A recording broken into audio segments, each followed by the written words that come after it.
guys, Rocky here, and for today's video, tuturuan ko kayo kung paano mag-register sa PhilHealth online, tsaka paano i-check kung updated ba yung PhilHealth contributions nyo.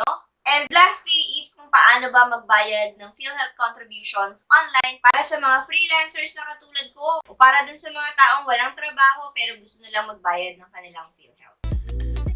So to create an account sa PhilHealth, kailangan nyo lang pumunta dun sa PhilHealth website. Search nyo lang sa Google, PhilHealth, tapos yung unang website na makikita nyo dyan is yung PhilHealth website.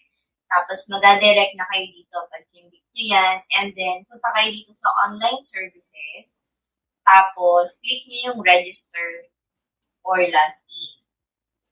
And then click nyo tong create account. Tapos, i-fill up nyo lang yung information nyo dito. Nandito yung PhilHealth number nyo, dapat available. Tapos, yung last name, yung first name, tapos yung date of birth, tapos email address. Kung wala kayong email address, kasi kailangan nyo talaga magkaroon ng email address, kailangan nyo mag-create ng email address. Meron akong video kung paano mag-create ng email address kung hindi nyo alam. Check nyo na lang yung video ko. And then, yung active mobile number ninyo. Tapos pagdating sa password, sundin nyo na lang yung information dito. Dapat minimum 8 characters daw, maximum 32 characters. Tapos dapat merong number. Tapos must contain daw ng at least isang capital. Tapos at least meron din daw na small letters. Tapos yung password mo, dapat meron din daw siyang special characters na isa sa mga ito. Sundin nyo lang yan. And then, enter nyo kano yung code dun sa CAPTCHA, yung CAPTCHA code, and then, click nyo yung create account. Hindi ko na siya finil-upan kasi meron na akong account sa PhilHealth. One account lang kasi per member. So, kapag meron na kayong account sa PhilHealth, makikita nyo yung mga contributions ninyo or yung contributions ng employer nyo under the premium contributions. Makikita nyo kung updated ba sila, magkano binayad nila. Kahit sa mga freelancers na katulad ko, dito nyo din makikita kung pumasok ba yung mga hulog nyo sa PhilHealth. At para sa mga katulad ko ng freelancer, para makapagbayad kayo online, kailangan nyo munang i-update yung status nyo sa PhilHealth mismo kasi hindi nila siya ina-update online. Kailangan pupunta ka doon, magpapafill up sa yung form para update nila yung employment status mo as voluntary. Kasi, kapag hindi siya updated, hindi ka makakapagbayad online. So, since ako, updated na yung PhilHealth ko as voluntary, nakikita ko na yung option, itong payment management, and then generate SPE. So, pag-click mo, makikita mo na dyan, self-earning, and then, tatanungin ka kung ilang buwan ba yung gusto mong bayaran. So, for example, babayaran ko is yung 3 months. And since bayad na ako ng 2023, ang nakalagay na dito is para sa 2024. Tapos yung due date para bayaran ko siya is March 31st, 2024. So, i-generate ko lang siya. Click nyo lang to, Generate Statement of Premium Account or SPE.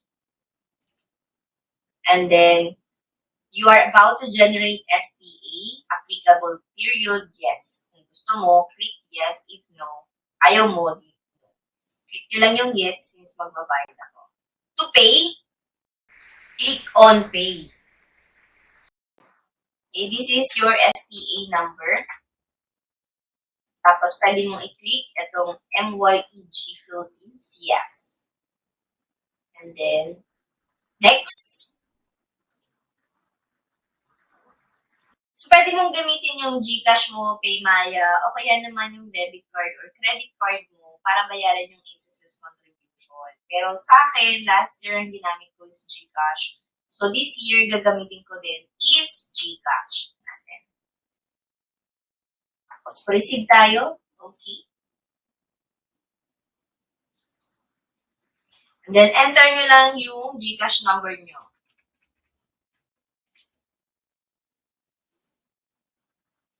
And then, i-ask ka for the code. Enter nyo yung code na na-receive ninyo. Next lang kayo. And then, your PIN code.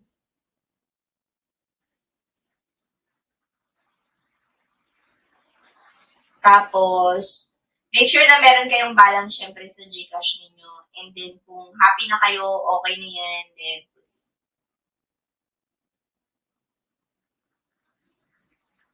Tapos, wait nyo na lang.